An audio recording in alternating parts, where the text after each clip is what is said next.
Então vamos lá começar a resolução dessa listinha aqui de exercícios sobre citologia e vamos tentar entender como que a citologia geralmente é cobrado nos vestibulares regionais, né? Tanto o UFT, o UNIG, o UNITINS, como também no Enem, né? Eu trouxe algumas questões do Enem. Bora para a lista para a gente não perder muito tempo aqui. Então bora lá. Citologia, o estudo das células. Essa primeira questão ela caiu no vestibular da UFT, né, da Universidade Federal do Tocantins. E ela fala assim: a célula é a menor parte dos seres vivos com forma e função definidas. Por essa razão, afirmamos que a célula é a unidade estrutural destes. A célula isolada ou em conjunto com outras células formam todo um ser vivo ou parte dele. Então, gente, só uma analogia que eu acho super interessante. Se a gente fosse pegar uma casinha feita de tijolos, né? Então, se a casa inteira seria o organismo, de que é feita essa casa? Seria dos tijolinhos. Então, cada tijolinho seria uma célula do corpo humano, né? Cada pecinha dessa. Aí tá perguntando o seguinte: a estrutura presente nas células responsável pela fronteira do meio intracelular e do meio extracelular, além de participar da regulação da entrada e saída de nutrientes, é... Então, principalmente aqui está perguntando sobre, tanto faz, se for células eucariontes como células procariontes. Células eucariontes vai ter um núcleo definido e vai ter organelas citoplasmáticas, enquanto células procariontes não tem núcleo definido, não tem organelas e o seu material genético é solto no hialoplasma, né? Então, se eu tenho uma barreira que delimita a entrada e a saída de substância, essa barreira ela vai ser chamada de membrana plasmática. Então, o gabarito aí seria letra D. Meninas que estão acompanhando comigo aqui, Giovana e Camila. Desculpa, Andressa e Camila. Perdão, Andressa. Tranquila essa, né? Sim. Sim. Ótimo. Então, bora para a próxima. Isso aqui é aluno MVO, moça. Isso aqui não tem erro, não. Vamos ver na UNIRG, como é que a citologia é cobrada na UNIRG. O organismo humano é condicionado a reagir em diversas situações de estresse. Uma dessas perturbações em seu funcionamento ocorre quando substâncias em quantidades elevadas são consumidas, como pode ocorrer, por exemplo, com a ingestão de bebida alcoólica. Né? Então, a pessoa ficou lá nessa situação de estresse e foi descontar o estresse na bebida alcoólica. Nesse sentido, assinale a opção que indique corretamente a organela que desempenha papel preponderante na desintoxicação da célula hepática acometida pelo uso excessivo de álcool. E aí, meninas? Vocês sabem que organela é essa? Complexos todos? E ainda não, Camila. Deixa eu relembrar com vocês isso bem aqui, só um momento. Deixa eu só fechar essa apresentação aqui e abrir outra para que vocês vejam.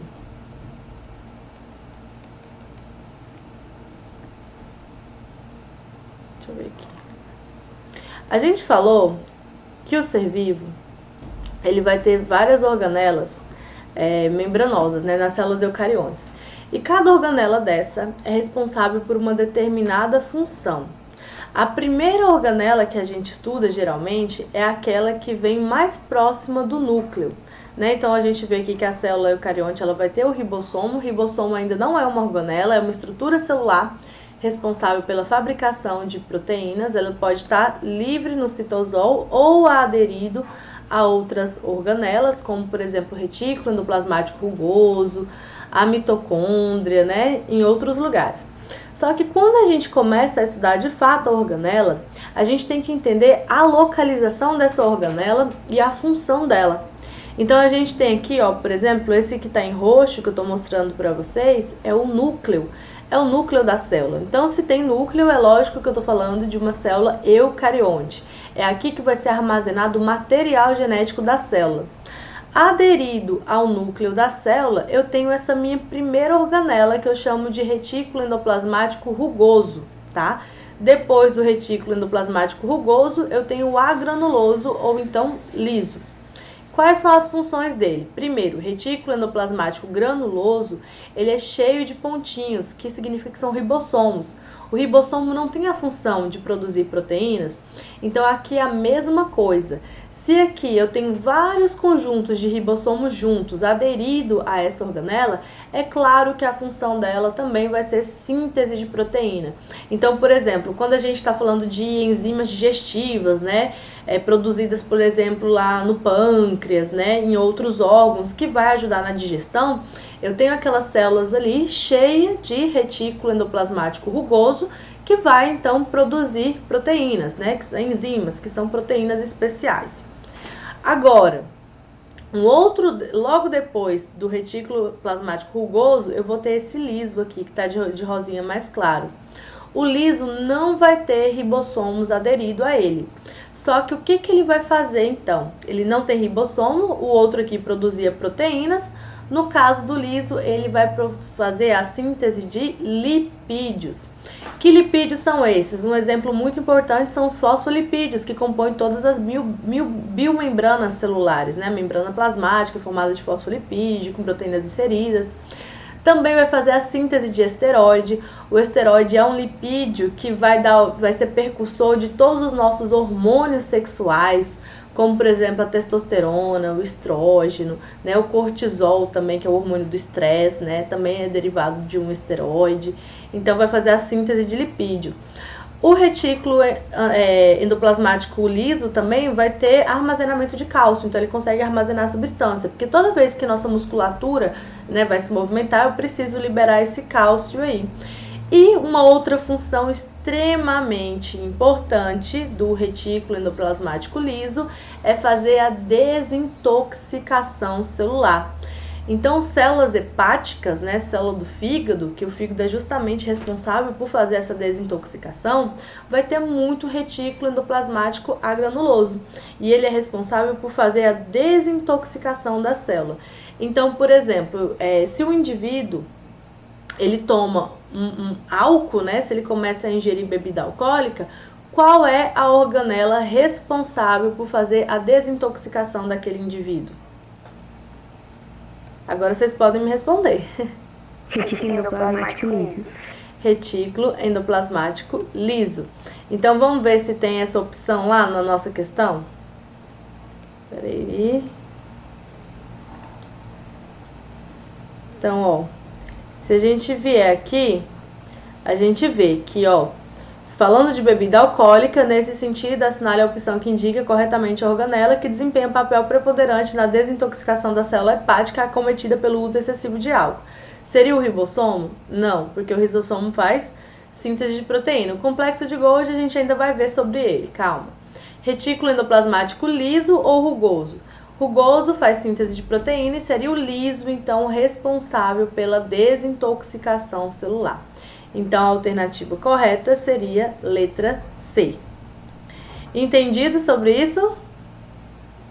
Sim. Sim. Ótimo. Então, fechamos. Na verdade, é uma das funções mais legais que eu acho do retículo endoplasmático liso, né? Porque assim, o que acontece? Às vezes, quando a gente vai fazer os nossos primeiros usos, né, de bebida alcoólica, quem é adepto a isso, né, quem quer fazer isso, geralmente uma long neck resolve o problema, a pessoa já fica bêbada. Só que depois de um tempo, a pessoa começa a beber cada vez doses maiores. Por que isso acontece? Porque as nossas células vão produzindo cada vez mais retículo endoplasmático liso e ficando especializado na função de desintoxicação. O problema é que a gente sobrecarrega muito a célula, né? A gente gasta muita energia só fazendo essa desintoxicação e, lógico, a célula pode vir ser levada à morte e eu tenho um processo aí, um desencadeamento de uma cirrose. Então, o problema é esse. Agora, vamos tentar entender aqui em relação às mitocôndrias. Então, em relação às mitocôndrias, gente, então assim, ó, o metabolismo energético é uma coisa que geralmente a UFT pede muito, né? Se vocês estão pensando em prestar vestibular. Então, tudo que tem a ver com respiração celular, fotossíntese e fermentação, tudo isso a UFT geralmente cai, sempre cai, pelo menos uma ou duas perguntinhas sobre esses assuntos no vestibular, tá? Então, bora lá. Em relação às mitocôndrias, assinale a alternativa correta. Surgem exclusivamente pela autoduplicação de mitocôndrias pré-existentes? Sim. A mitocôndria ela é considerada, inclusive, uma organela autônoma, porque a sua duplicação é independente, né? Vai ser independente ali da duplicação do núcleo, né? Vai ser porque ela tem DNA próprio. Então, o próprio DNA dela faz com que ela consiga se autoduplicar, né? Então, surgem exclusivamente pela autoduplicação de mitocôndrias pré-existentes. Elas não surgem do nada, né? Tem que ter uma já pré-existente. Em animais com reprodução sexuada, as mitocôndrias possuem origem materna e paterna? Será? Vamos ver. C. O ATP produzido nas mitocôndrias difunde-se para outras regiões da célula, fornecendo energia para as atividades celulares? Sim. Então, vai ser lá na mitocôndria que vai acontecer a quebra da glicose, né? Até passar por todas as etapas da respiração celular para a produção de ATP. Esse ATP não fica só naquela célula, vai ser distribuída, né, por todas as outras células também. Aí vamos ver D. A hipótese endossimbiótica propõe que as mitocôndrias descendem de bactérias primitivas que em um passado distante associaram-se às primeiras células eucarióticas. Sim, então a teoria da endossimbiose, ela fala que o seguinte, que tinha duas células ali, né, que estavam vivendo em conjunto e uma engolfou, fagocitou a outra. E elas perceberam que essa união era vantajosa. Uma fornecia abrigo e alimento, enquanto a outra fornecia energia para aquela célula. Então elas começaram a viver juntas, né? Então isso eu chamo de teoria da endossimbiose. Algumas evidências que reforçam essa teoria é justamente falar que ela tem duas membranas, né? Uma membrana interna, uma membrana externa, vai ter DNA próprio e circular, que é bem característico de células procariontes, né? Tem capacidade de autoduplicação, então essa alternativa aqui está correta. E na matriz mitocondrial pode ser encontradas enzimas, DNA e RNA. Então, eu acabei de falar para vocês que sim, né? Que ela é como se fosse uma célula, como se fosse uma organela autônoma, né? Então ela vai ter DNA, vai ter material genético, RNA, vai ter enzimas também, tudo tranquilamente. Gente, então, o que vocês acham que seria a alternativa incorreta para essa questão? A B?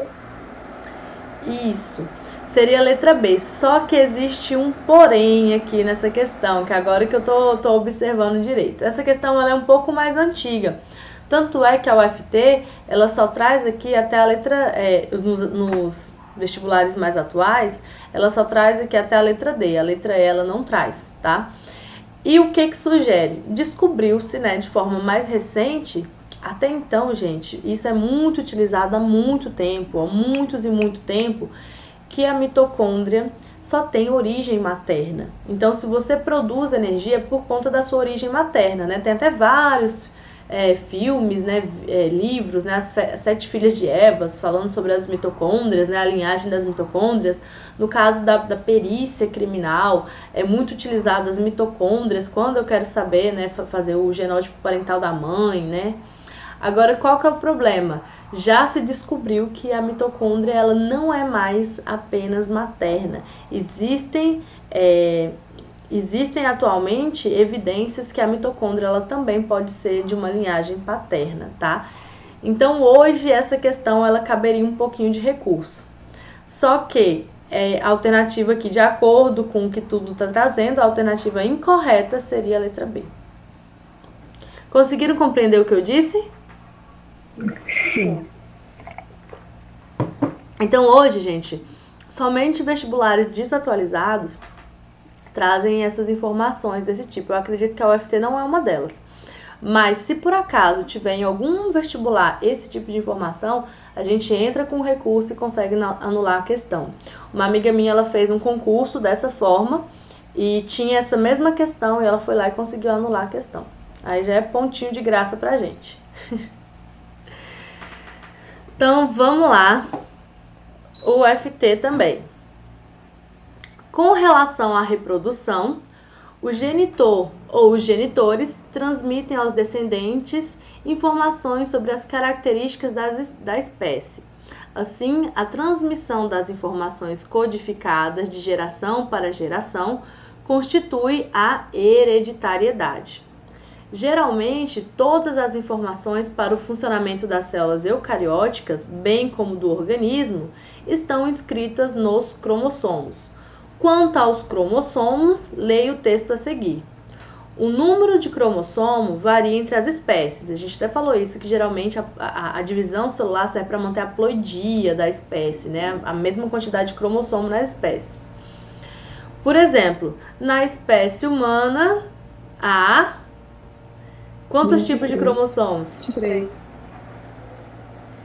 23 tipos de cromossomos, sendo a maior parte deles eu chamo de cromossomos autossomos ou homólogos, são meio que sinônimos, porque é o seguinte, o que acontece?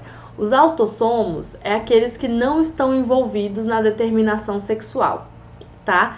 E homólogos é aquele que tem a mesma morfologia, a mesma conformação. Então até aqui pode ser tanto autossomo quanto homólogo, nessa coluna aqui. Aí, ó, nas células corporais, denominadas células somáticas, células do meu corpo, né? Tem quantos cromossomos no núcleo? 46. 46. Já o gameta, o óvulo ou o espermatozoide possui quantos cromossomos? 23. 23. Então, qual que seria a alternativa correta? B. B de bola. Então, essa seria a alternativa correta. Iriam acertar uma questãozinha dessa da UFT, gente? Sim.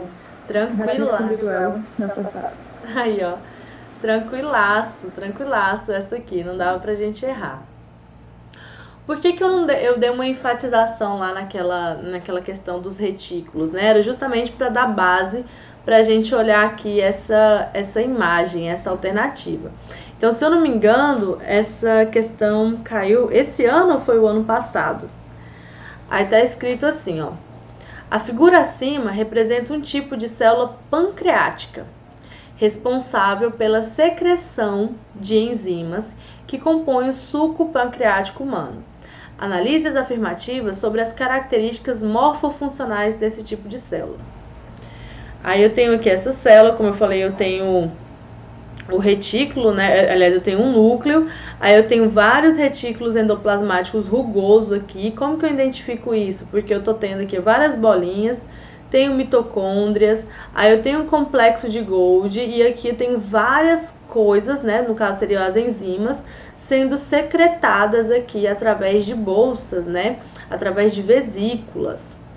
Bora ver então o que tá falando as alternativas. Número 1.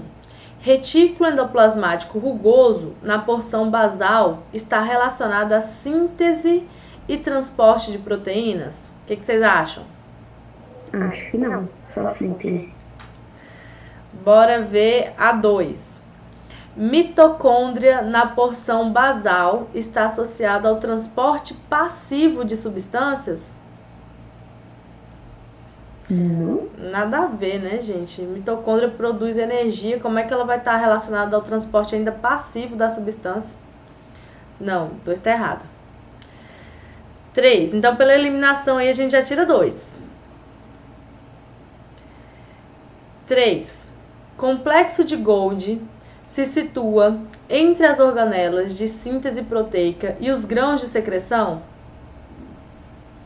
Ó, as organelas de síntese proteica são os retículos, né? Que tá aqui embaixo, roxinho.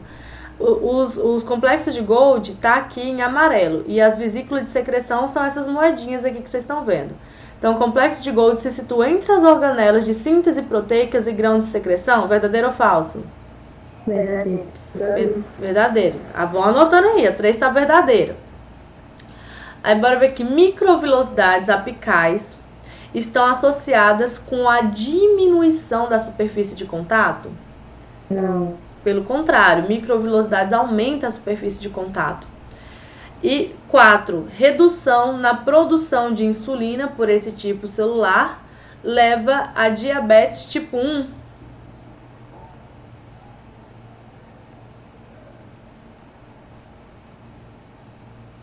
Acho que sim. Diabetes do tipo 1, será? Vamos pegar aqui. Só um pouquinho. Deixa eu abrir aqui a minha aula sobre diabetes. Só pra gente ver, só pra gente fazer um comparativo. Cadê? Sistema endócrino.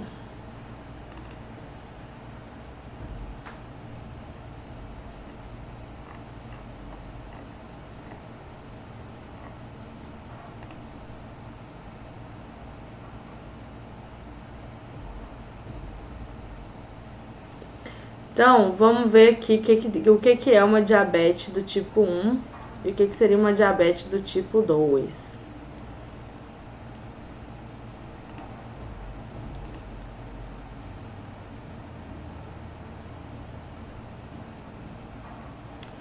Gente, então assim, o pâncreas, né, ele é uma glândula anfipática, né, que produz tanto enzimas digestivas, que vai para o intestino, quanto também alguns hormônios que vai para a corrente sanguínea.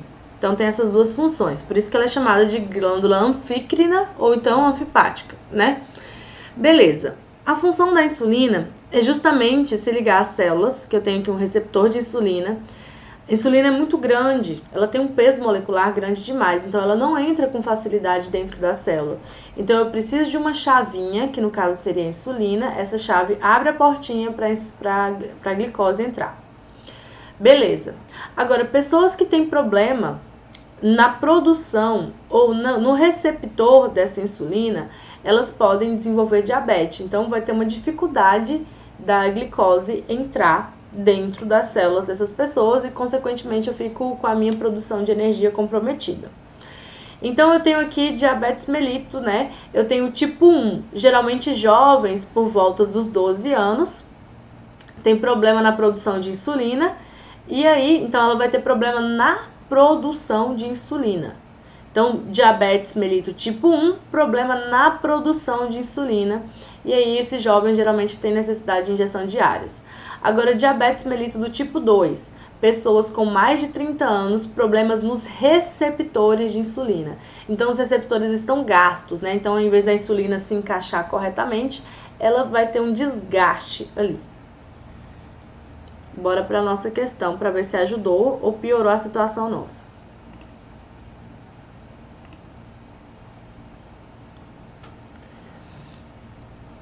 Então, ó, tá falando sobre uma célula que é do tipo pancreática, né, responsável pela secreção em enzimas que compõem o suco pancreático humano.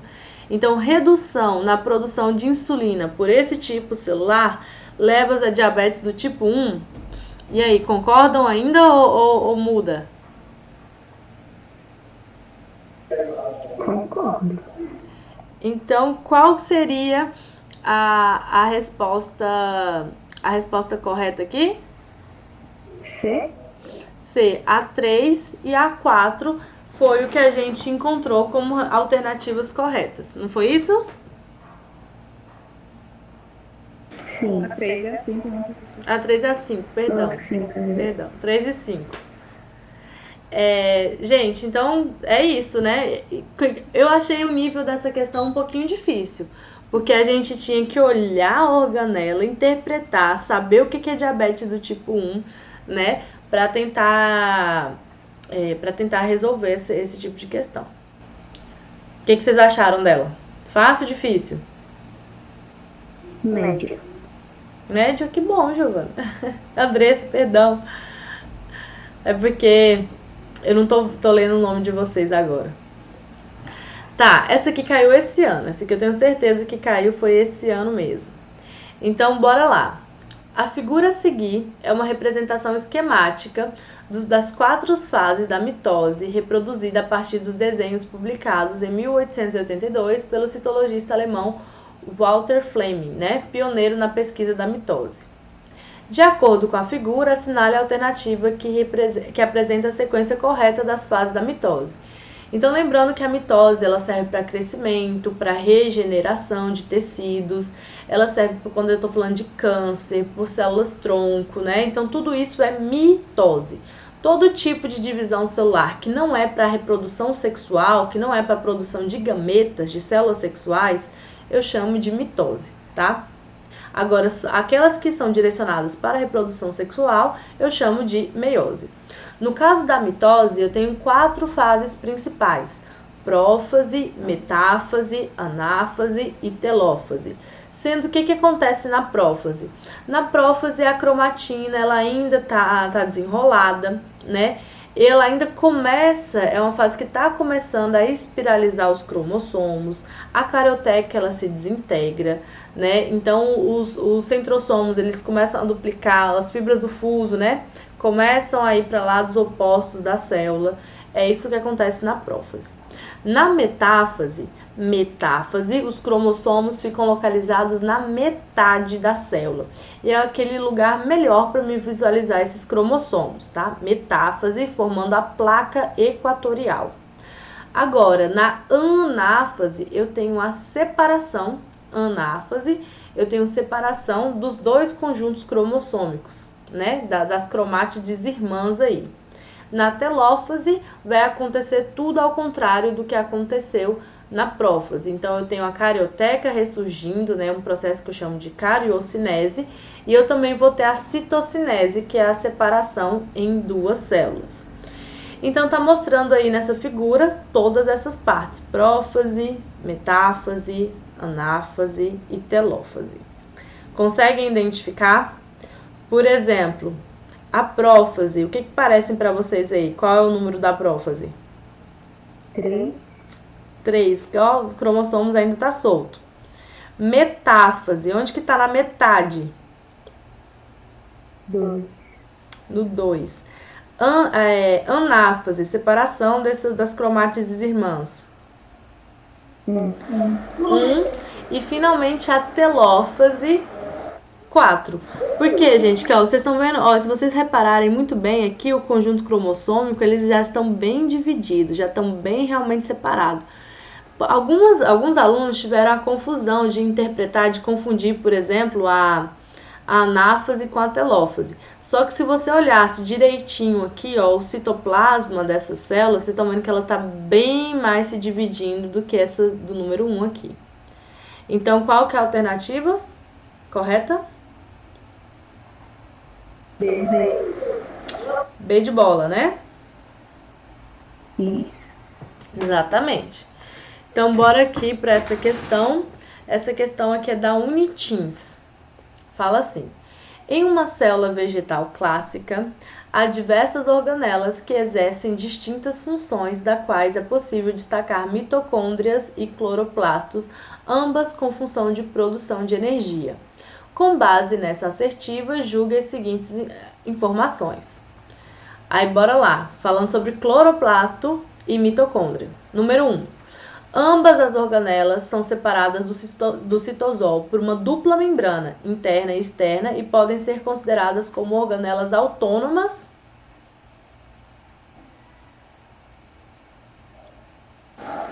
Eu que sim. Gente, então as 2 organelas, tanto a mitocôndria quanto o cloroplasto, vem da mesma teoria. A principal teoria que justifica o surgimento dessas organelas é justamente a teoria da endossimbiose. E algumas evidências que reforçam isso é justamente ela ter uma dupla membrana, né, que seria uma membrana interna e outra externa. Significa que uma era do ancestral que englobou ela e outra é dela de fato. Tem material genético próprio, é por isso que elas são consideradas autônomas, porque elas conseguem se autoduplicar independentemente do núcleo, né, do genoma do núcleo. Então essa tá correta, o número 1 tá certo.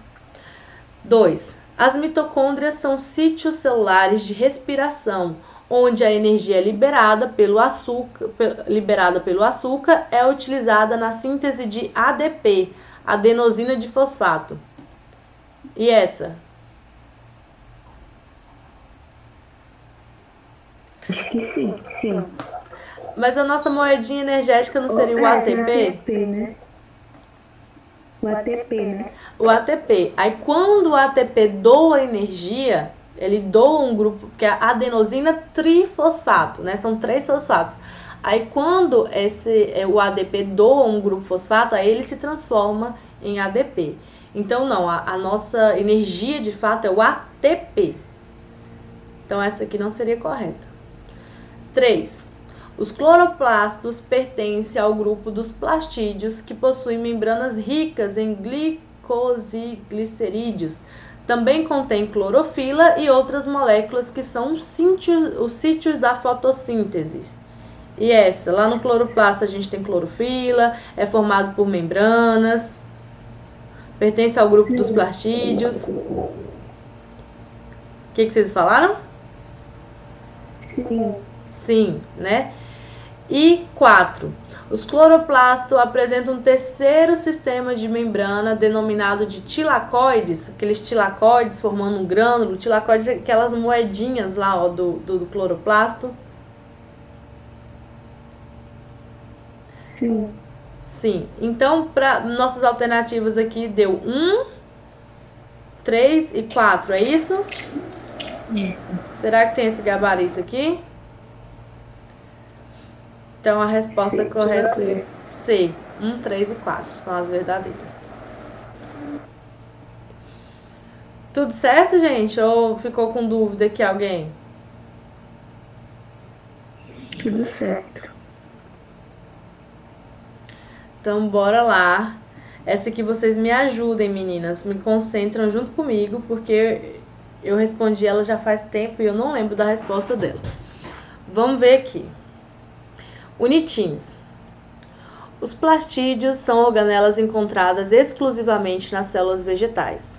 O mais comum e de maior importância biológica são os cloroplastos, que juntamente com as mitocôndrias constituem a engrenagem bioquímica encarregada de realizar transformações energéticas necessárias para manter a função das células. O cloroplasto utiliza a energia eletromagnética derivada da luz solar e convertem em energia química por meio de um processo denominado fotossíntese. Ao utilizar essa energia, somada ao CO2 atmosférico, o cloroplasto sintetizam diversos tipos de moléculas, algumas das quais servem de alimento para as próprias plantas e para os organismos heterotróficos herbívoros. Analise as seguintes assertações e a relação propostas entre elas. Então, unitins amam textão, gente. Número 1. O cloroplasto caracteriza-se por ter pigmentos, clorofilas e carotenoides, e neles ocorre a fotossíntese. Por meio desse processo, produzem oxigênio e também maior parte da energia química utilizada pelos organismos vivos, ou seja, a vida é mantida graças ao cloroplasto. Por quê, né? Aí seria a alternativa número 2. Se não existissem os plastídeos, não haveria plantas nem animais, pois os animais se alimentam do que é produzido pelos vegetais. Desse modo, pode-se dizer que cada molécula de oxigênio usada na respiração e cada átomo de carbono presente em nosso corpo passaram alguma vez por um cloroplasto. Marque a alternativa correta. As duas assertações são verdadeiras e a segunda justifica a primeira? Não. B. As duas assertações são verdadeiras e a segunda não justifica a primeira?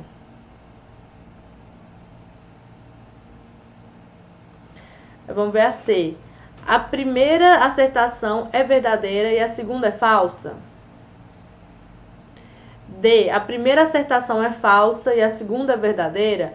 Ou as duas afirmações são falsas? Estou em dúvida entre a B e a C.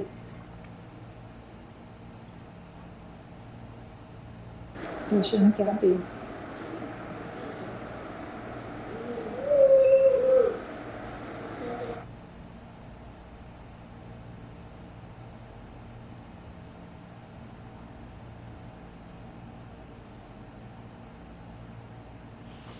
Tá, vamos lá.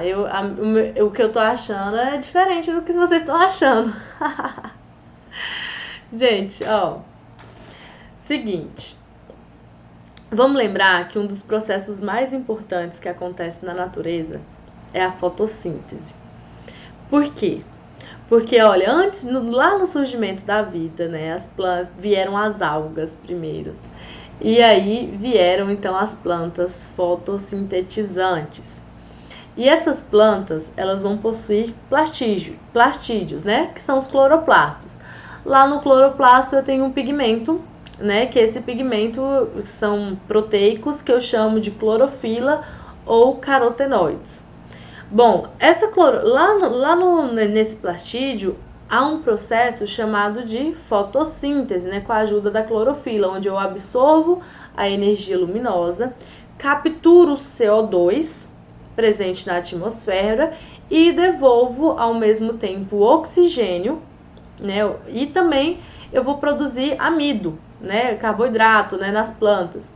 Então, por exemplo, se a gente respira oxigênio e inspira CO2, né, liberando CO2.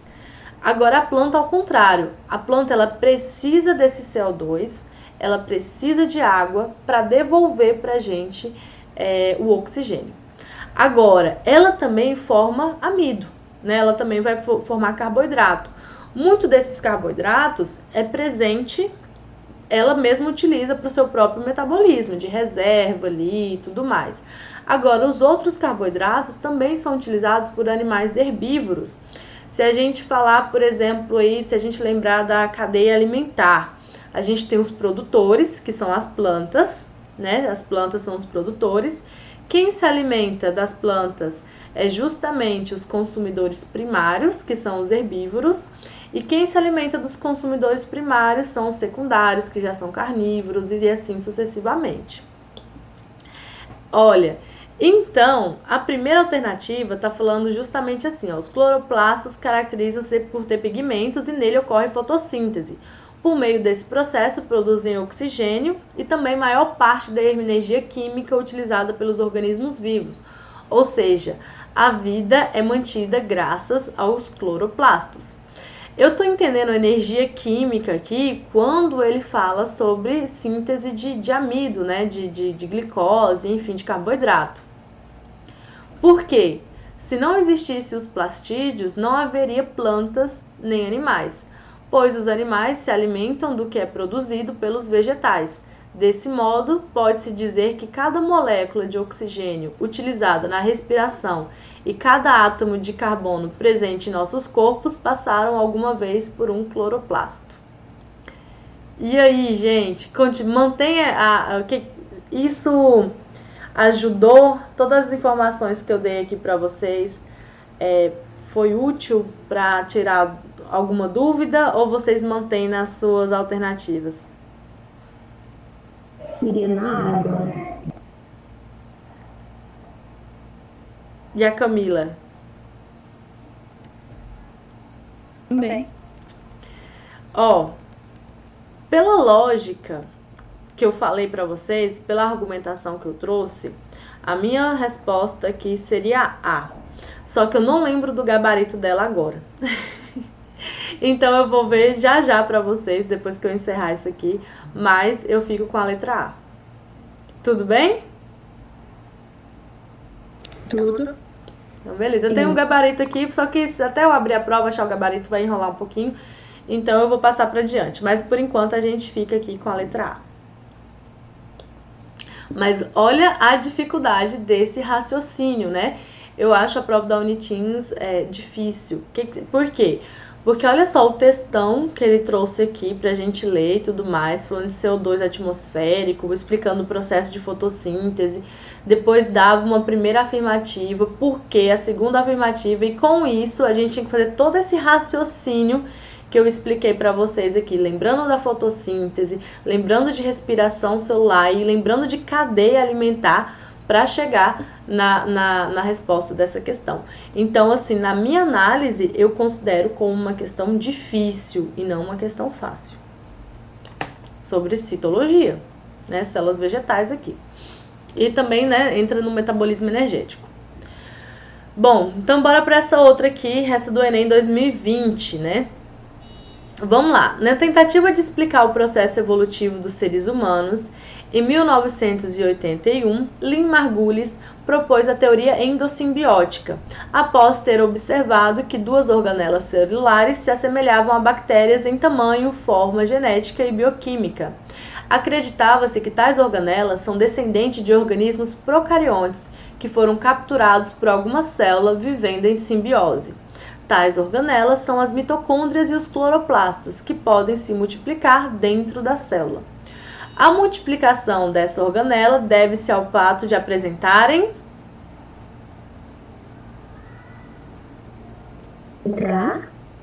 DNA próprio, vamos lá, ribossomo próprio, membrana duplicada, código genético diferenciado, maquinária de reparo de DNA. Eu vou de letra A, e vocês? A. Como ela possui o DNA próprio, ela tem alta capacidade de duplicação. Ela se autoduplica sem precisar do material genético do núcleo, tá? Então, e o código genético, gente, que muita gente poderia ter ficado na dúvida aqui, né? Código genético diferenciado. Não, código genético é universal para tudo. É aquelas letrinhas lá, A com T, C com G. Aí eu vou formar os códons, né? E o código genético, ele é universal para todos os seres vivos. Não existe esse negócio de código genético diferenciado, não. Então, ela tem DNA próprio. Mais uma do Enem, essa de 2019. A fluidez da membrana celular é caracterizada pela capacidade de movimento das moléculas componentes dessa estrutura. Então, os seres vivos mantêm essa propriedade de duas formas, controlando a temperatura ou alterando a composição lipídica da membrana. Neste último aspecto, o tamanho e o grau de insaturação das caudas hidrocarbônicas dos fosfolipídios, conforme representado na figura, influenciam significativamente a fluidez. Isso porque, quanto maior for a magnitude das interações entre os fosfolipídios, menor será a fluidez da membrana. Então, quanto maior for a magnitude das interações entre os fosfolipídios, menor será a fluidez da membrana. Então, isso aqui é um fosfolipídio, né? Cabeça polar de grupo fosfato. E aqui eu tenho as caudas hidrocarbônicas, né? No caso, seria de ácido gráficos. E aqui eu tenho uma insaturação presente aqui, por isso que eu tenho essa curvinha. Assim, existem bicamadas lipídicas com diferentes composições de fosfolipídios, como mostradas de 1 a 5. Qual das bicamadas lipídicas apresentam maior fluidez? Então, gente, só para a gente entender aqui na questão, quanto maior for a magnitude das interações entre os fosfolipídios, menor será a fluidez. Então, maior interação, menor fluidez da membrana. Olhando para aqui, qual é aquela que vai possuir a mais fluida? No caso, a menor interação entre essas moléculas. Bora analisar a figura? Eu iria na 2. Pensei na 2 também. Deixa eu analisar aqui. Resposta correta seria B, número 2. Justamente porque ele tem menor grau de interação. Então, quando tem menor grau de interação, mais fluida seria a membrana. Deu pra ver pela imagem, né, gente? Então, ó, tá tendo tudo, várias aqui tem saturação. Essa aqui, ó, número 1 tá tudo retinho, tem várias interações entre elas, tá tudo certo. Quer dizer que ela é menos fluida. Agora, essa 4 também. Se você reparar que a 5 também, aqui tem menos interação aqui entre os lipídios, os fosfolipídios, é justamente a número 2. Então, a resposta correta seria letra B. Certinho? Sim. Então, estamos acabando, tá, gente? Falta essa e acabou. Falta 3. Então, penúltima questão. Uma cozinheira colocou sal a mais no feijão que estava cozinhando. Então, quando a gente salgou o feijão. Para solucionar o problema, ela acrescentou batatas cruas e seu tempo dentro da e sem tempero dentro da panela. Então colocou as batatas cruas e sem tempero. Quando terminou de cozinhá-los, as batatas estavam salgadas, porque absorveram parte do caldo com excesso de sal. Finalmente, ela adicionou água para completar o caldo do feijão. O sal foi absorvido pelas batatas por...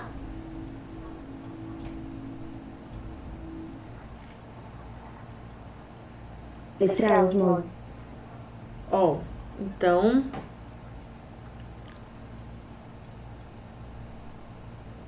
Tá, vamos tentar entender aqui agora. Eu fiquei em dúvida aqui, Andressa. Bora resolver esse negócio pra nós. Ó, eu tenho dois... Hã? E aí? Ah, isso. Eu tenho dois tipos de transportes aí que eu chamo de passivo. Um transporte que é a difusão e a outro o transporte que é a osmose, certo? Toda vez que eu falo de osmose, eu estou me referindo ao transporte de água, né? Então, a água sempre sai do meio onde ela está mais livre e ela vai para o ambiente onde ela está menos livre, né? Então, igual a gente colocou assim, se a água eu gosto de diluir, se eu tenho um lugar ali que tem, né, coloco água e sal, ela vai diluir aquele sal. Beleza. Agora, nesse caso aí, o que aconteceu? A cozinheira colocou muito sal no feijão. E para solucionar o problema, ela acrescentou batatas cruas dentro dela, né? Dentro desse feijão.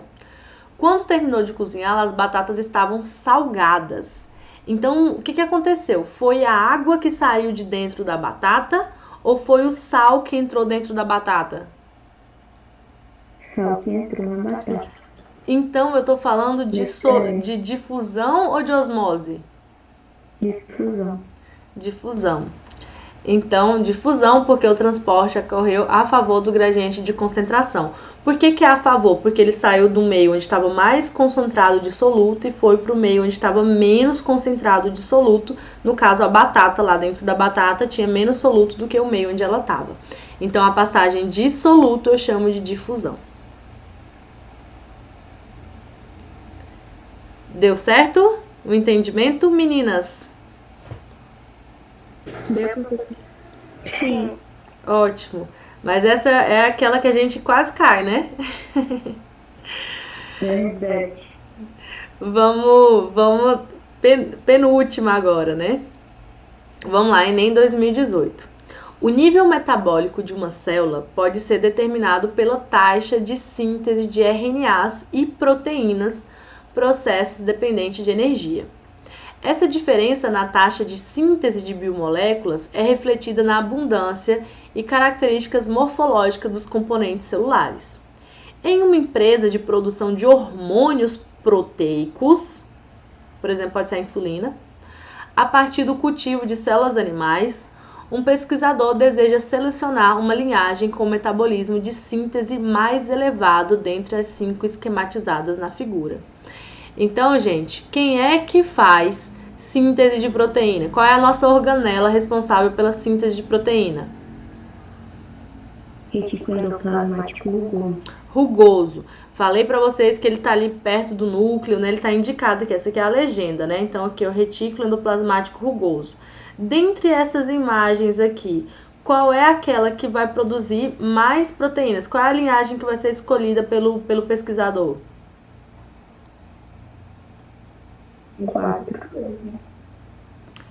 4, letra Dzinha. Essa foi fácil ou foi difícil? Foi fácil. Depois que a gente sabe a função, consegue identificar o que é, fica fácil, né? Agora imagina uma pessoa que não viu isso aqui chegar numa questão dessa, é chute na certa. Então, bora para a próxima, nossa última questão. Essa última questão fala assim, ó.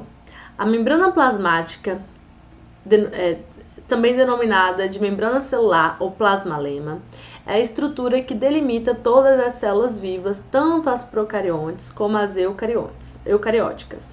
A seguir está representado esquematicamente o modelo sugerido por dois pesquisadores, Single e Nixon, para a constituição da membrana plasmática denominada de modelo mosaico fluido. Esse modelo mosaico fluido aqui. Acerca do tema, é correto afirmar.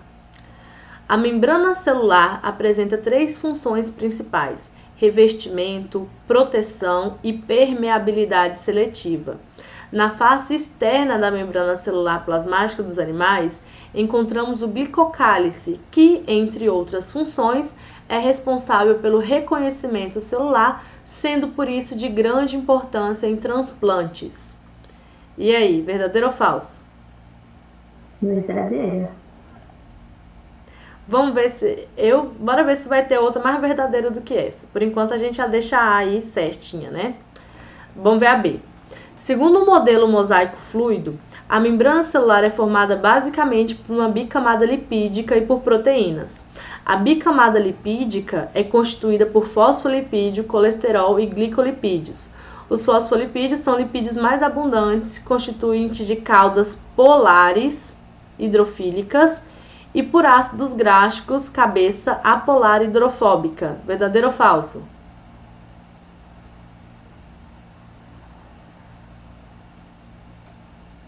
Ó, tá falando que a cauda deles são polares, ou seja, são hidrofílicas, interagem com a água. E a cabeça dele é apolar, hidrofóbica. Verdadeiro ou falso? Ao contrário, gente.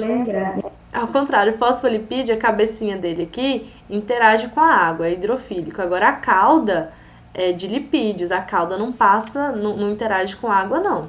Então, ela vai interagir tanto do lado externo quanto do lado interno com a água. Mas no meio aqui, ó, é lipídio.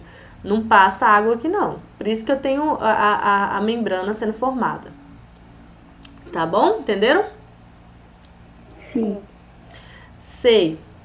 Como a membrana plasmática representa a superfície das células, muitas vezes necessita de adaptações especiais denominadas especializações da membrana. Entre essas especializações encontram-se as microvilosidades, cuja função é aumentar a superfície de contato com o meio externo, possibilitando a adesão entre as células. São encontrados no epitélio do intestino delgado humano. E aí? Acho que sim.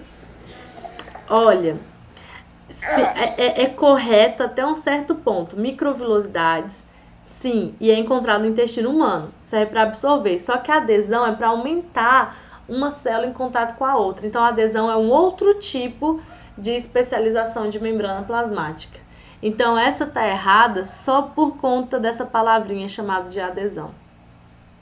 E pegadinha, hein? Agora, bora para a última. A capacidade de uma membrana de ser atravessada por algumas substâncias e não por outras define a sua permeabilidade.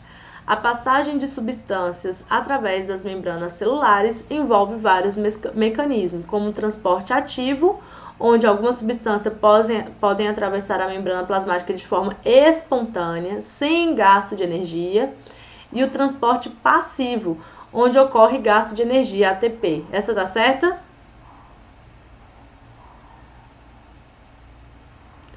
Tá falando assim, ó, transporte ativo sem gasto de energia.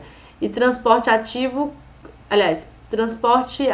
sem gasto de energia e transporte passivo com gasto de energia. Tá certa essa? Ao contrário. Então, olha só, essa questão, gente, é uma questão difícil, com muita pegadinha. Então, a resposta correta realmente seria a letra A. Ficou alguma dúvida aqui, gente? Não. Não. Então, resolvemos essa listinha aqui, né? E o que vocês acharam da resolução de exercício? Foi útil para vocês? Muito. Deu para sanar algumas dúvidas aí? Deu? Sim. Ah, então que bom. Fico feliz de poder ajudá-las, sanar as dúvidas, porque o objetivo é esse. O objetivo é a sua aprovação. Tá? A gente tá aqui de mão dada até a gente chegar lá. Tá bem? Ok. Ok, professora. Então tá bom, gente. Então um beijo e até a próxima. Camila, você tem uma filhinha, é?